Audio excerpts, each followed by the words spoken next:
Bien, pues que Dios les bendiga a todos. Bienvenidos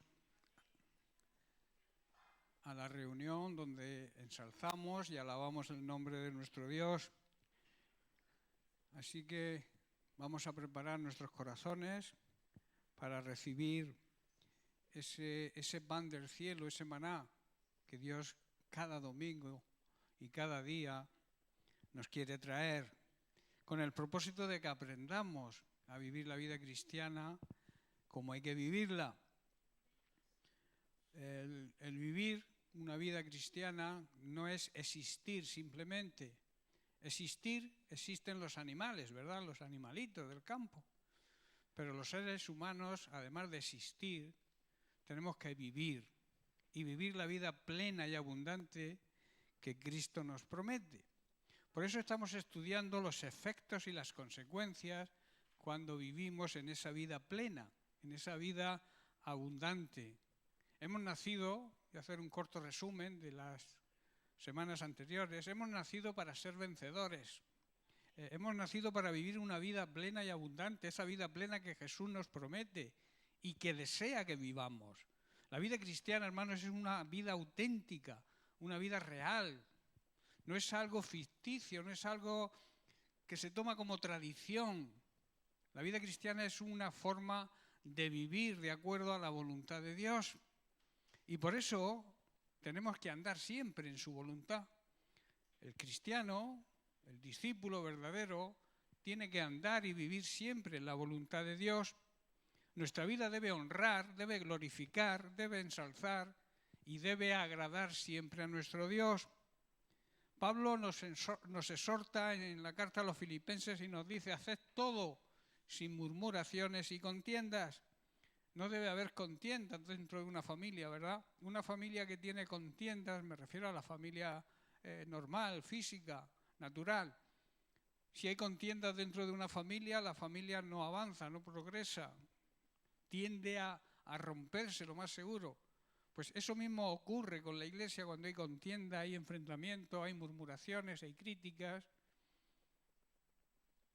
Y por eso debemos evitarlos. Cuando alguien nos venga con algún chisme, alguna murmuración, alguna queja, reprenderlo en el nombre de Cristo, porque eso no viene de Dios. Hay personas que les gusta vivir, su hábitat es el chisme, la murmuración, la crítica, y por eso debemos rechazar todo eso, porque todo eso no viene de Dios, todo eso viene del mismo diablo, para destruir. La murmuración y la crítica destruye. Lo destruye todo, destruye la familia, destruye la sociedad, puesto que la sociedad está formada por familias, y también destruye la Iglesia, que también debe estar formada por familias. Por eso debemos evitar profundamente la crítica y la murmuración. Nuestra respuesta siempre a la crítica, cuando es constructiva, porque a veces nos llaman la atención y nos dicen cosas buenas, que eso es criticar positivamente. Y cuando dicen cosas malas es todo lo contrario, la crítica que destruye. Por eso debemos responder siempre a la crítica con humildad y mansedumbre. La misma humildad y mansedumbre que Cristo demostró siempre durante toda su vida. Y preguntarnos qué haría Cristo en nuestra situación. Como cristianos y seguidores, servidores de Cristo, debemos alejarnos de hacer el mal, huir del mal, perseguir la paz. Hay que perseguir la paz sin la cual nadie verá al Señor. La paz es necesaria dentro de la vida cristiana, pero no la paz que nos ofrece el mundo, sino la paz interior, la paz de sentirnos perdonados por Dios. También decíamos que teníamos que huir de la idolatría. De idolatría es todo lo que anteponemos delante de Dios, sea lo que sea. A veces pensamos que la idolatría son solamente arrodillarse ante imágenes de madera o de escayola, pero a veces nos arrodillamos ante la televisión, a veces nos arrodillamos ante nuestros seres queridos, los priorizamos, los ponemos por delante de Dios, y no estoy diciendo que no amemos a nuestros seres queridos, estoy diciendo que los amaremos más cuando prioricemos el amor a Dios, porque el amor de Dios es el amor auténtico, real, eterno.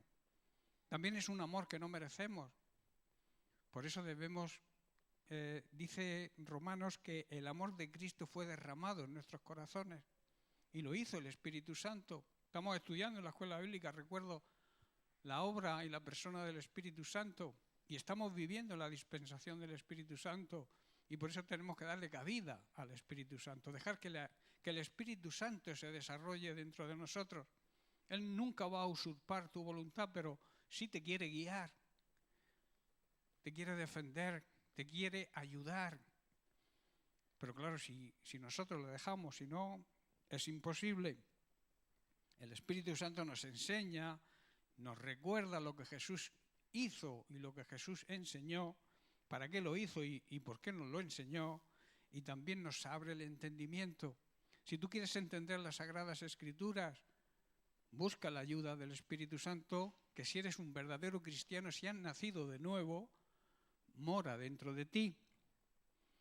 En Juan capítulo 14, verso 26, el propio Jesús nos dice: mas el Consolador, el Espíritu Santo, a quien el Padre enviará en mi nombre, Él os enseñará todas las cosas y os recordará todo lo que os he dicho. Jesús se reveló, digamos, a sus discípulos de una manera presencial, de una manera física. Hoy se revela a través del Espíritu Santo. El Espíritu Santo nos revela la obra de Cristo y el Espíritu Santo será siempre nuestro consolador. Si tú necesitas ayuda, consuelo, Él está siempre a tu lado. Porque Jesús dice en Juan 14, 16, promete, yo rogaré al Padre y os dará otro consolador. Él sabía que el primer consolador era Él mismo y por eso dice, os dará otro consolador para que esté con vosotros para siempre, eternamente. Jesús nos habla del regalo más precioso que nuestro Dios y Padre Celestial nos dejaría después de su partida. Él cumplió su ministerio aquí en la tierra, volvió a su lugar de origen, a la diestra de Dios el Padre, y ahora está desempeñando la función de intercesor. Él intercede por nosotros. Su sumo sacerdocio está actuando en defensa nuestra. Cuando caemos en pecado por un error, por un fallo que cometemos, nos arrepentimos, Jesucristo está ahí, diciendo, yo pagué el precio por su pecado y se ha arrepentido. Por eso su ministerio ahora es ese. Y ahora estamos viviendo en el regalo tan preciado que Dios nos mandó en su lugar, en el lugar de Cristo, que es el Espíritu Santo. Jesús, sabiendo que pronto ascendería a su lugar de partida, nos dice que no nos dejaría huérfanos. Huérfano es aquel que anda sin padre, ¿verdad? Se queda sin padres. Y Él nos dijo a sus discípulos, pero son palabras de aplicación para nosotros, que Él le rogaría al Padre y el Padre, en su infinito amor y su gran misericordia, nos enviaría otro consolador, al Espíritu Santo. El Espíritu Santo es la tercera persona de la Trinidad y debe morar en nosotros si realmente hemos nacido de nuevo. Y mora como individuos, como persona física y también como cuerpo de Cristo, como iglesia, como congregación. Y es el que nos enseña y nos recuerda lo que Jesús hizo. Nos guía también, nos fortalece y también nos consuela. No estamos solos, hermanos. Esto es una realidad y una verdad. Tú no andas solo por esta vida. Él anda con nosotros, vive dentro de nosotros. Ahora, ¿cómo podemos experimentar la presencia del Espíritu Santo en nuestras vidas? Hay ciertos baremos, ciertas cosas que debemos hacer para que el Espíritu Santo, tengamos la presencia del Espíritu Santo en nosotros. Primero, a través del arrepentimiento. Ese es el primer paso, arrepentirnos de nuestra manera de vivir egoísta y en pecado. Confesar el pecado a Dios y decirle, me arrepiento de mi pecado. Y luego la fe, creer que lo que Jesucristo hizo me libra de ese pecado y me concede la salvación. Reconocer nuestros pecados y creer en Jesucristo es el paso primordial y principal para que Jesucristo se convierta en nuestro Salvador. También a través de la oración, hablando y clamando a Dios, pidiéndole que nos llene de su Espíritu Santo continuamente. Cada día tenemos que ser llenos del Espíritu Santo, porque se va desgastando. El Espíritu Santo viene de la palabra neuma, de donde nace la palabra neumático, que está lleno de aire, ¿no? Pero con el rodaje, las ruedas van perdiendo neuma, aire. Pues lo mismo nos pasa a nosotros con el estrés de la vida, el rodaje de nuestra vida, perdemos la influencia del Espíritu Santo. Y por eso tenemos que pedirle a Dios el Padre que nos llene cada día continuamente de su Espíritu. También a través de la lectura, el estudio y escuchando la palabra de Dios, el Espíritu Santo nos trae la revelación para entenderla. Si tú quieres, repito, entender la Biblia, tienes que buscar la revelación del Espíritu Santo. La Biblia es la espada del Espíritu y a través de ella el Espíritu Santo nos habla y nos revela la manera de aplicar esa espada, que a veces la aplicamos mal, porque la aplicamos contra aquel que no es nuestro enemigo principal. A veces utilizamos la espada para atacar a los hermanos o a las personas que nos rodean, pero no es el plan de Dios. El plan de Dios es atacar las mentiras de Satanás, atacar al mismo diablo. A veces vivimos cohibidos porque el diablo nos ataca. Saca la espada del Espíritu y enfréntate a él. Y dile, todo lo puedo en Cristo que me fortalece. Cristo ganó la batalla a Satanás y esa batalla es mía y tuya, si lo crees. Por eso no huyas del diablo. Es el diablo quien tiene que huir de ti. Pero antes tienes que someterte a Dios. Tienes que someterte a su voluntad. Andar en el orden de Dios. Y entonces el diablo huirá. Dios es un Dios de orden. Si no hay orden, Dios no está. Amén. También a través de la comunión, la coinonía de los hermanos en la congregación, es otra de las maneras para sentir la presencia del Espíritu Santo, juntos en unidad, en un mismo sentir, como el cuerpo espiritual de Cristo que somos. Podremos experimentar la presencia del Espíritu Santo de una manera especial. A veces no queremos relacionarnos, no queremos que nadie conozca cómo vivimos. Somos una familia y no se trata de que podamos fiscalizar el uno al otro, se trata de ayudarnos los unos a los otros. A veces nos enteramos de algún problema por Radio Macuto, como yo digo. Una persona se pone enferma y no lo dice. Entonces, ¿cómo vas a orar por esa persona si no te lo dice? Por no sé qué, por si al final nos vamos a enterar.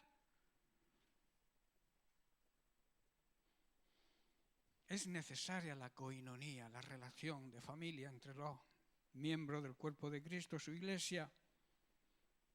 Si queremos experimentar, claro, la presencia del Espíritu Santo. Hay personas que no le dicen la verdad ni al médico. Y eso es lamentable.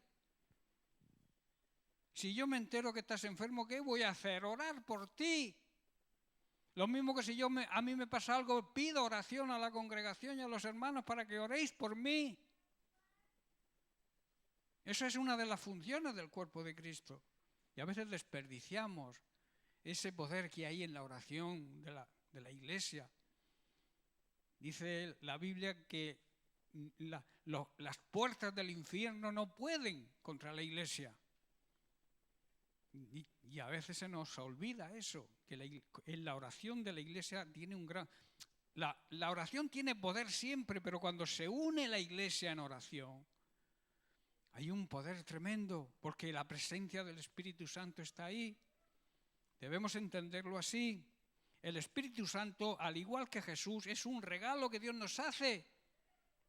Y este regalo es un regalo eterno, es para siempre. No es algo que viene y luego se va por un rato, está con nosotros. No, es algo que permanece siempre con nosotros. Nos acompaña en cada paso que demos, nos acompaña en cada necesidad que tengamos, en cada petición que debamos hacer. Él nos guía a tomar la decisión correcta, porque jamás nos abandona. Dios lo promete y Dios cumple lo que promete. También a través de la obediencia a Dios. Si tú no obedeces a Dios, jamás vas a sentir la presencia del Espíritu Santo en tu vida. Y ahí la necesidad de la obediencia a Dios.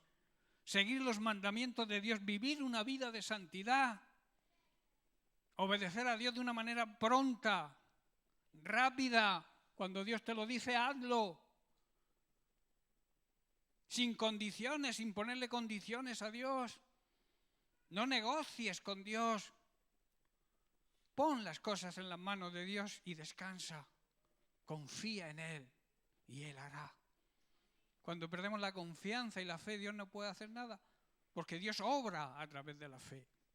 Si no hay fe, no obra. Dios no puede obrar. Quiere, pero no puede. Es una ley espiritual.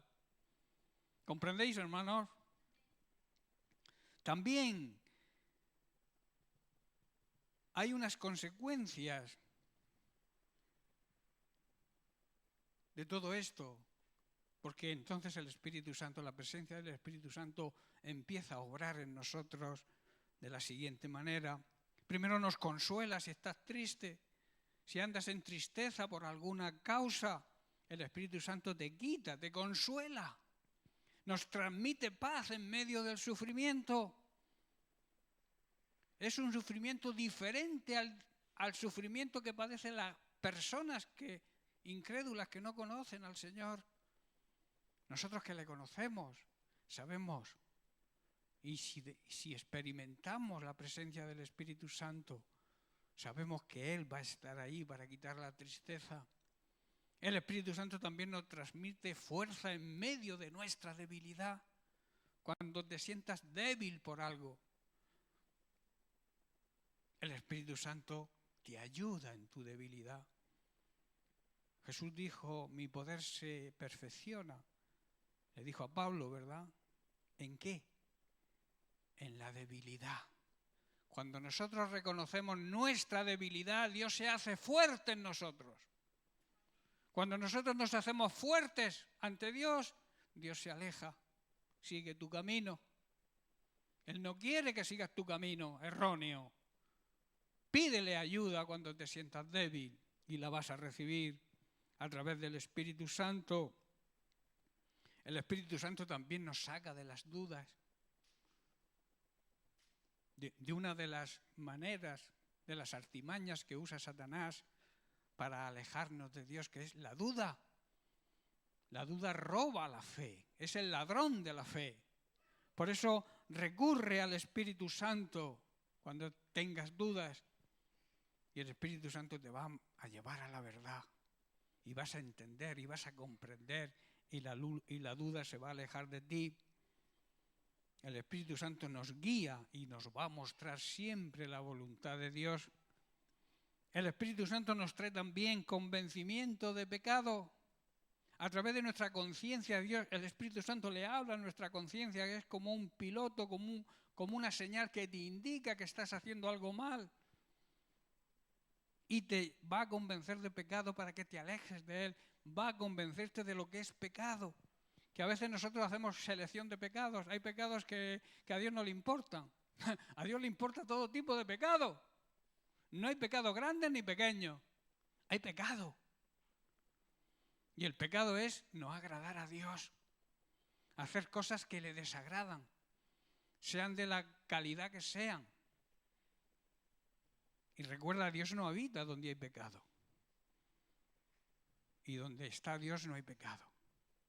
Pero donde hay pecado, Dios se aleja. Dios es 3 veces santo y no puede convivir con el pecado. Ama al pecador, pero no puede convivir con el pecado. En nuestro inicio, en la vida cristiana, si amamos a Dios, si amamos a Jesús, el Espíritu Santo nos va a llevar a obedecer sus mandamientos. Y entonces Jesús, en su trabajo de intercesor, le pedirá a Dios el Padre y Él nos dará ese abogado defensor, nos dejará en el momento en que te conviertas. El Padre, o sea, el Hijo, intercede ante el Padre para que recibas el Espíritu Santo. Por eso en el momento en que te conviertes, el Padre te envía otro consolador, que es el Espíritu Santo, quien te promete que va a estar contigo siempre. Por eso es importante cuando inicias tu vida cristiana que entiendas esto, que el Espíritu Santo viene a morar en ti y que a través de la enseñanza Él nos va a enseñar y nos va a transmitir todo lo necesario para que nosotros empezamos a crecer en esa vida cristiana. ¿Estás comprendiendo? El Espíritu Santo, repito, vive en nosotros. Jesús caminaba con los discípulos, pero hoy el Espíritu Santo no camina al lado nuestro, vive dentro de nosotros. Y eso es un gran privilegio. En Juan 14, 17 vemos unas palabras de Jesús de gran impacto. Dice así: el Espíritu de verdad, es uno de los nombres del Espíritu Santo, el cual el mundo incrédulo, no puede recibir, porque no le ve ni le conoce. Pero vosotros, se refiere a la iglesia, a nosotros, le conocéis. ¿Por qué? Porque mora con vosotros y estará en vosotros. Tremendas palabras, ¿verdad? Grandes promesas, gran promesa de Dios para sus hijos. Jesús aquí, claro está, se está refiriendo al Espíritu Santo, quien nos guía a toda la verdad. Si tú quieres andar en la verdad, déjate guiar por el Espíritu Santo. El mundo, las personas de este mundo incrédulo, que vive de espaldas a Dios y le rechaza, no pueden percibir esto, porque no le buscan. Y claro, no lo conocen, no lo aceptan, no lo conocen. Pero nosotros, hermanos, sí le conocemos, ¿verdad? Hemos experimentado su amor, ¿verdad? ¿Quién no ha experimentado, los que estamos aquí, el amor de Dios alguna vez en su vida? Yo lo experimento cada día. No sé tú. El amor de Dios es eterno y mora, ese amor está en nuestro corazón siempre. Estas palabras, hermanos de Jesús, son un gran regalo, es un regalo precioso que nos ha dado y nos ha transmitido nuestro Señor y Salvador Jesucristo. En un mundo en que vivimos lleno de engaño, de maldad, de contaminación, de corrupción, en un mundo que vive ignorando a Dios y por tanto en pecado, el Espíritu Santo es como una brújula que nos guía a nosotros y nos marca el camino a seguir. Es como una luz que alumbra nuestra vida y evita que tropecemos y que nos contaminemos con este mundo que, repito, un mundo lleno de engaño, de maldad, de corrupción. Este mundo no le conoce, al ignorarlo no tiene relación y comunión con él. Este mundo anda perdido, anda sin rumbo, buscando la verdad, pero en maneras y lugares equivocados.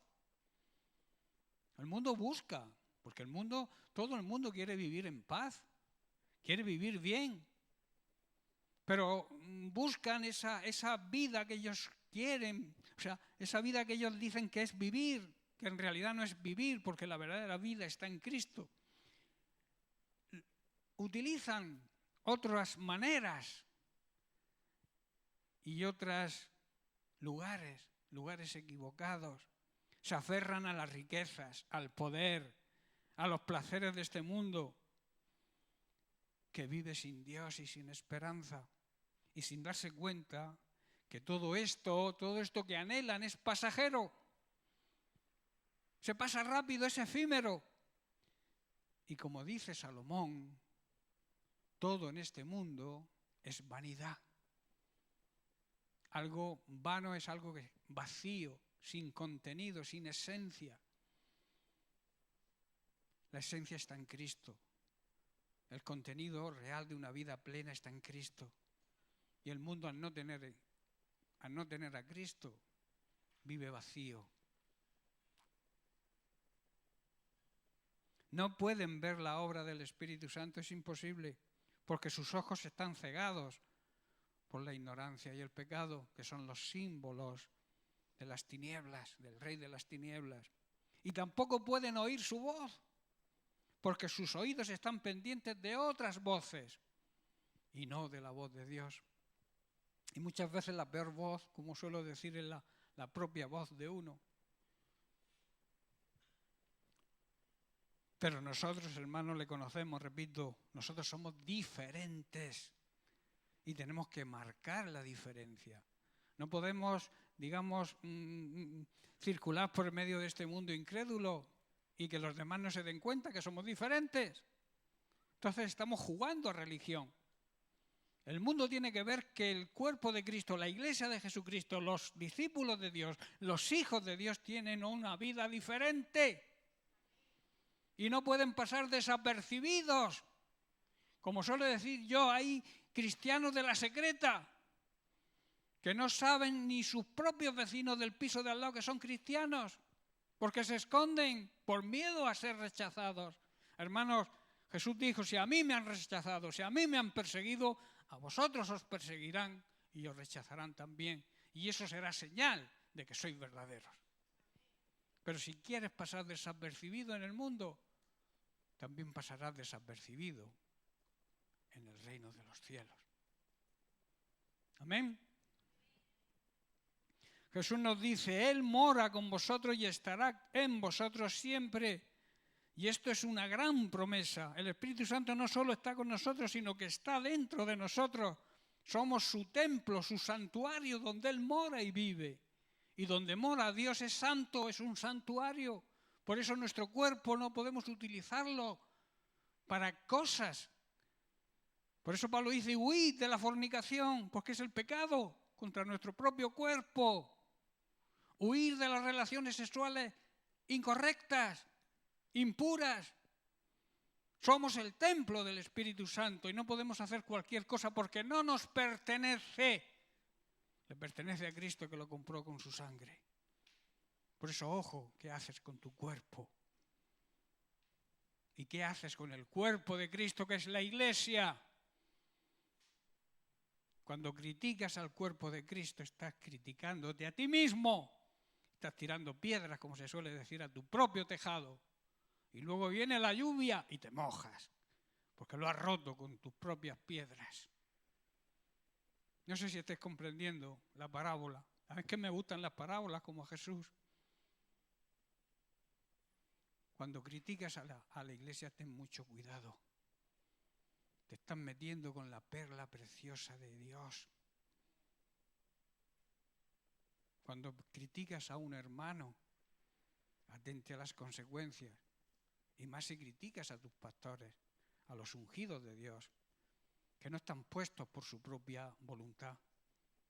Los pone Dios para la edificación y el crecimiento del cuerpo de Cristo, su iglesia. Ojo con criticar a tus pastores. Y no lo digo por mí, lo digo en general. Te estás buscando la maldición más grande que se pueda recibir. Sin darte cuenta, acarreas maldición para ti, lo primero. Para tu familia y para la iglesia. Porque tu pecado me contamina a mí y mi pecado te contamina a ti. Porque somos una familia, somos el cuerpo de Cristo. La iglesia la pagó Cristo con su propia sangre.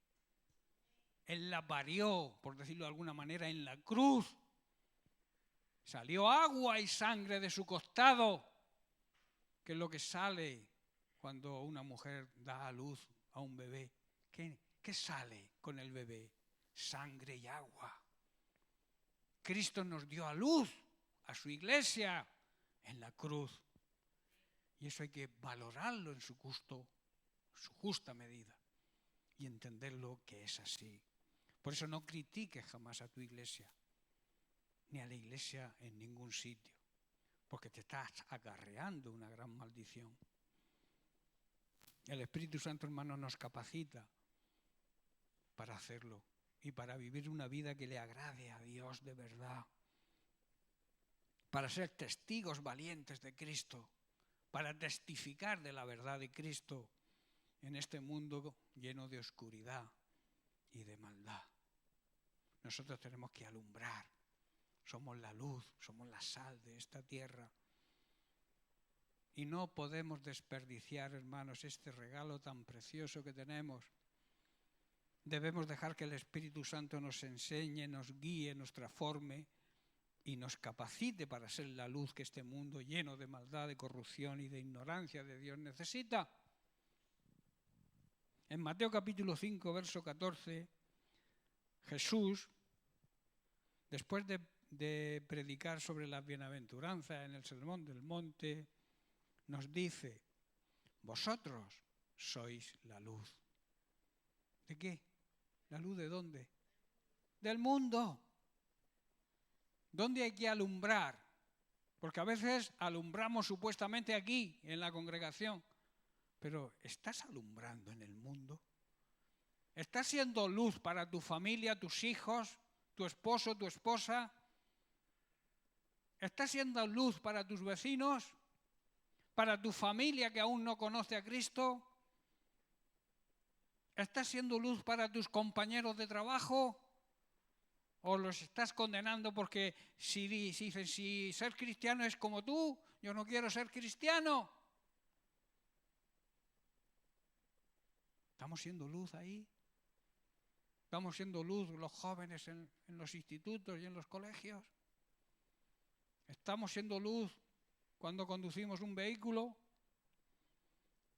Porque como decía el otro día en la escuela bíblica, cuando vamos en un coche y se nos cruza alguien, nos quiere que le permitamos meterse y no queremos que se meta, porque tú y yo primero. Y siempre haciéndole gestos y palabrotas. Es diferente cuando vamos sin coche, ¿verdad? Tú tropiezas con alguien en la acera y lo primero que haces es perdón. Le pides perdón, qué gentileza, qué bondad. Pero cuando te metes en el coche, como si te metieras en un tanque, en un carro de combate. Qué diferencia, ¿verdad? Pues tenemos que ser los mismos. Aquí, en el coche, en la casa, en el vecindario, en los compañeros de trabajo, en el instituto, en el colegio, en el supermercado, en la carnicería, en todos sitios. Tenemos que demostrar lo que somos. Luz en medio de las tinieblas. Jesús, mientras estuvo en este mundo, fue luz y nosotros debemos reflejar su luz, no la nuestra, su luz, viviendo como Él vivió. Él nos enseñó, Él vino a enseñarnos. Él dijo, yo soy el camino a la salvación. Si queréis ser salvos, seguidme e imitarme. Seguir el camino de la cruz, que a veces nos cuesta, porque se predican por ahí ciertos evangelios sin cruz. Y el camino de Cristo lo llevó a la cruz. Y nosotros a veces no queremos sufrimiento. Pero el sufrimiento potencia nuestra fe. El sufrimiento nos hace dignos de ser participantes de los mismos sufrimientos que padeció Cristo. Y eso es demostrar nuestra fe en Él. Padecer. Porque en medio del padecimiento y del sufrimiento, Dios está con nosotros. Pablo tenía un aguijón en la carne, las persecuciones que tenía, todo el mundo, los problemas. Leer la palabra de Dios en las cartas de Pablo y veréis todo lo que sufrió Pablo. Eso era parte del aguijón, también podría ser una enfermedad. Y Pablo le había pedido varias veces a Jesús, 3 veces, que le quitara ese aguijón. ¿Y qué le dijo Jesús? Pablo, bástate mi gracia. O sea, mi gracia es suficiente para que tú puedas superar todos esos problemas, ese aguijón, esos problemas que tienes. Quizá esa enfermedad en la vista que algunos dicen. Pero el mayor aguijón que él tenía es la persecución hasta de los propios cristianos. Bástate mi gracia. La gracia es el poder que nos capacita para superar todo lo que nos venga. Por eso Pablo más adelante dice, todo lo puedo en Cristo que me fortalece, que me da su gracia para poder afrontar las situaciones que estemos pasando, por difíciles que sean.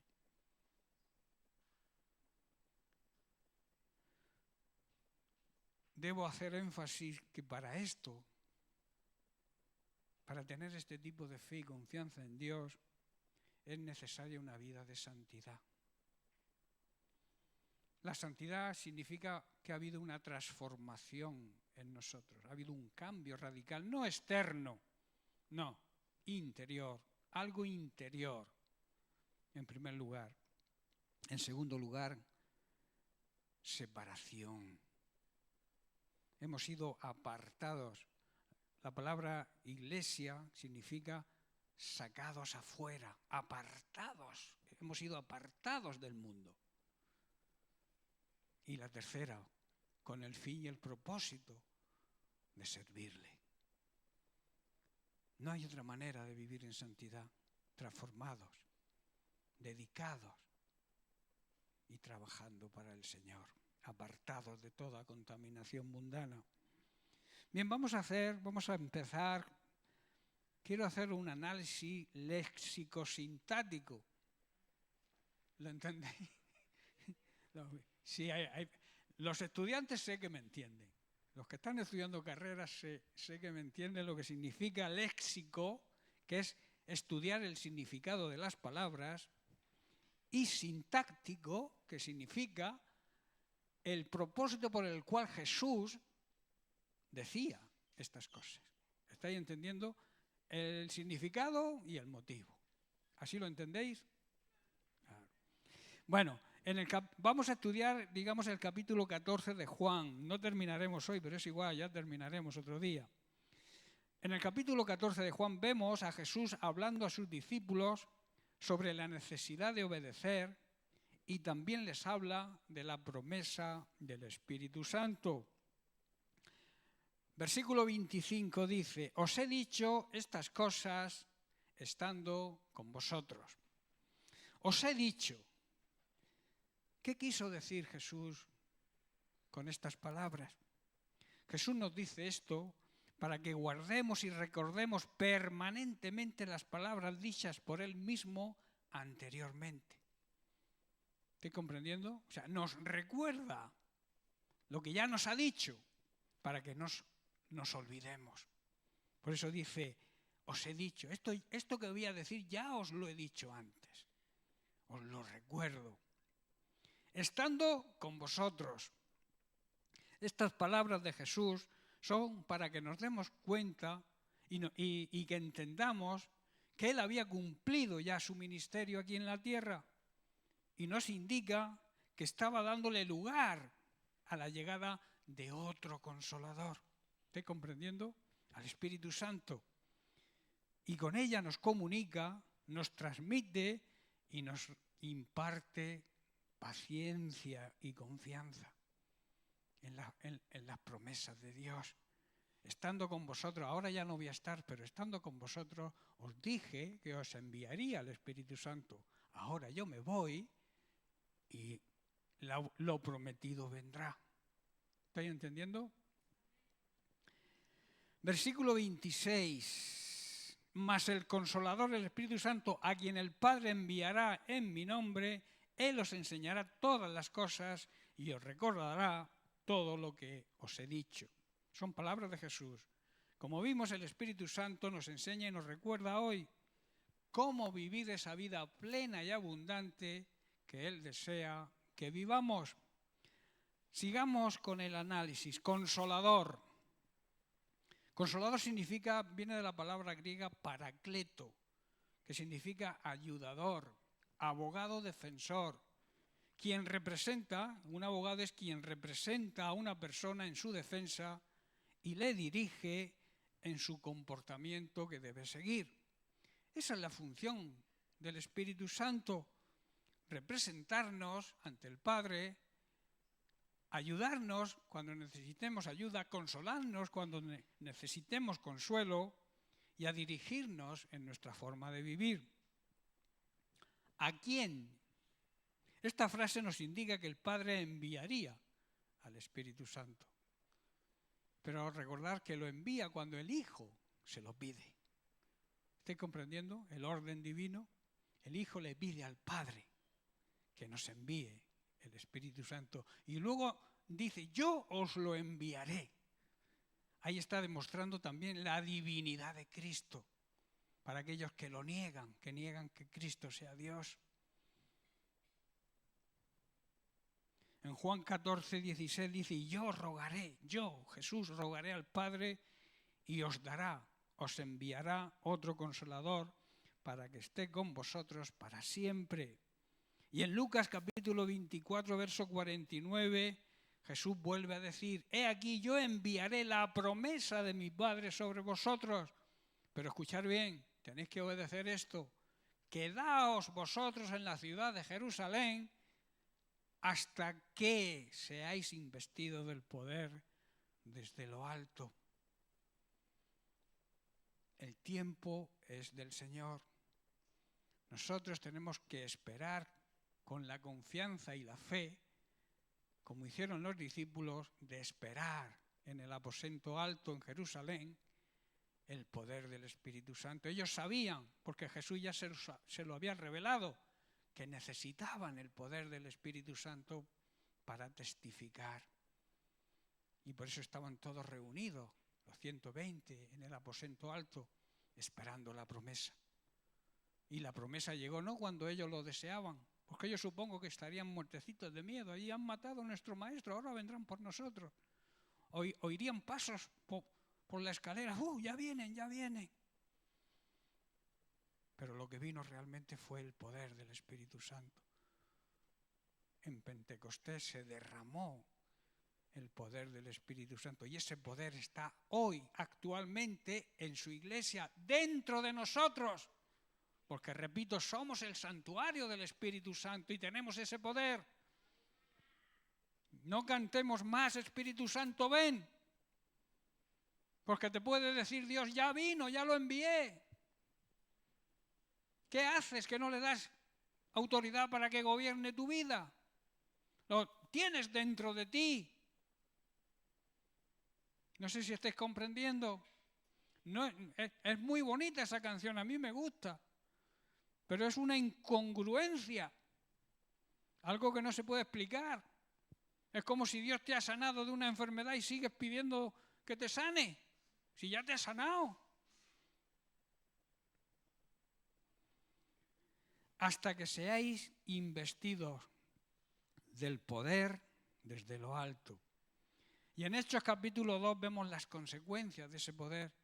Vamos a leer los versículos 32 y 33. En el primer discurso de Pedro, dice Pedro, a este Jesús resucitó Dios. Con poder y con valentía, dijo esto, de lo cual todos vosotros sois testigos. Todos nosotros somos testigos. Estaba diciendo que ellos daban fe de la resurrección de Cristo. Así que, exaltado por la diestra de Dios y habiendo recibido del Padre la promesa del Espíritu Santo, ha derramado esto que vosotros veis y oís. Estaban viendo y oyendo al Espíritu Santo y sus manifestaciones. Hablaban en otras lenguas.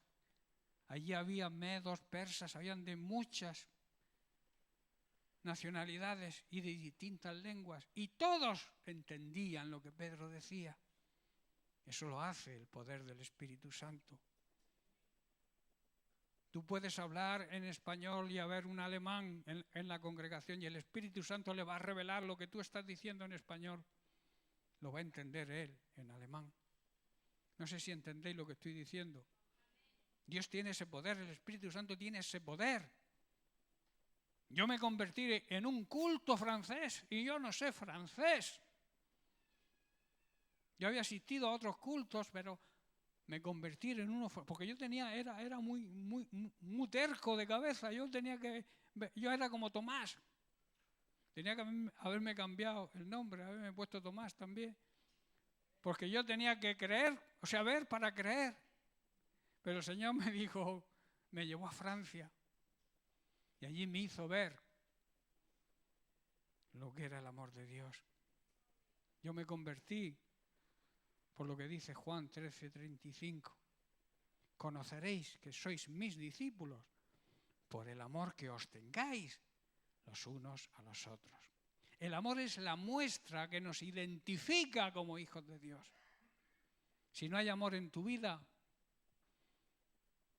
perdóname, pero dudo que te hayas convertido ni que seas hijo de Dios verdadero. Un hijo de Dios ama. Y ama como Él dice que hay que amar. Que a veces nosotros amamos por interés. El amor, digamos, de este mundo es un amor interesado. Yo te amo si tú me haces. No, no. Yo te amo y te hago. Pero el amor del mundo es diferente. Si no haces lo que yo digo, me voy con mi madre. O me voy con mi padre. O me divorcio. Por eso abundan tanto los divorcios, porque no andan en el orden de Dios, no entienden el Evangelio, no entienden lo que es el verdadero amor. El amor ágape, el amor de Dios, el amor sin condiciones. Tú amas, tú decides amar a alguien, porque el amor no es, digamos, una emoción, ni es un sentimiento. Hoy siento amar y mañana siento no amar, no. El amor es una decisión que tenemos que tomar. Y en el matrimonio, cuando tú te casas, tomas la decisión de amar a tu esposo o a tu esposa hasta que la muerte os separe. Te podrán venir las cosas bien o mal y habrá problemas. En todas las familias, en todos los matrimonios hay problemas. Pero el amor de Dios, el amor ágape, el amor de Cristo lo supera todo. Por eso la gente se divorcia en el mundo, porque no tienen el verdadero amor. Es un amor interesado. Te amo porque me haces. Y si no me haces, no te amo. Si tú decides amar a alguien, no es un sentimiento. Dios no podía basar el amor en un sentimiento, porque sabemos que los sentimientos fluctúan, cambian. Hoy siento una cosa y mañana la contraria. El amor es una decisión que debemos tomar. Por eso, en el primer sermón de Pedro, el Espíritu Santo y sus manifestaciones hicieron que se convirtieran casi 3.000 personas. Pedro, un cobardica que negó a Jesús 3 veces, que se encerró en el aposento alto con llave para que nadie le hiciera daño, allí esperando, eso sí, obedeciendo a Dios, esperando la promesa. Pero cuando fue investido, lleno del poder del Espíritu Santo, ¿qué ocurrió? Que ante los que habían crucificado a Cristo, ante todo el pueblo, se levantó con valentía y les dijo, leer Hechos 2. ¿Con qué autoridad y con qué poder predicaría? Que la gente se arrodillaba y les dijo, Pedro, ¿qué debo hacer para ser salvo?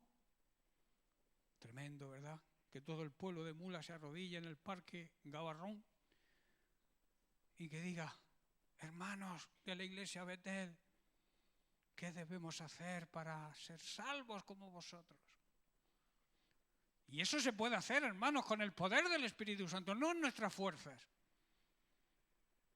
Pero hay que ir. Si no vamos, no se va a producir jamás. Jesús dijo, id y haced discípulos. Y predicar el Evangelio a toda criatura. Id, pero si no vamos, ¿estáis entendiendo, hermanos? La importancia de la obediencia a la palabra de Dios, la importancia, ya estoy terminando. En Juan capítulo 16, Jesús también les dijo a sus discípulos, pero yo os digo la verdad. Jesús siempre decía la verdad. No es que dijera la verdad, es que Él mismo era la verdad. Por eso jamás mintió a nadie, jamás se halló engaño en su boca. Y hoy nosotros mentimos por sistema. Nos gusta mentir, incluso a los creyentes.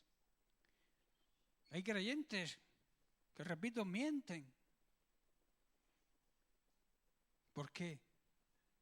Porque es el arma poderosa que tiene Satanás para quitarnos la integridad.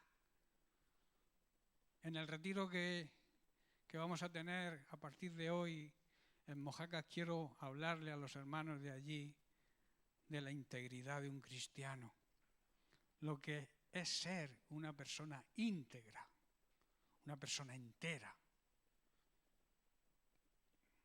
Pero eso es otro sermón, eso no lo voy a explicar hoy, igual más adelante lo predicaré aquí. Termino con Juan, versículo 16, capítulo 16, versículo 7, pero yo os digo la verdad, os conviene que yo me vaya. ¿Por qué dijo Jesús que nos convenía, o le dijo a sus discípulos que nos convenía que Él se fuera?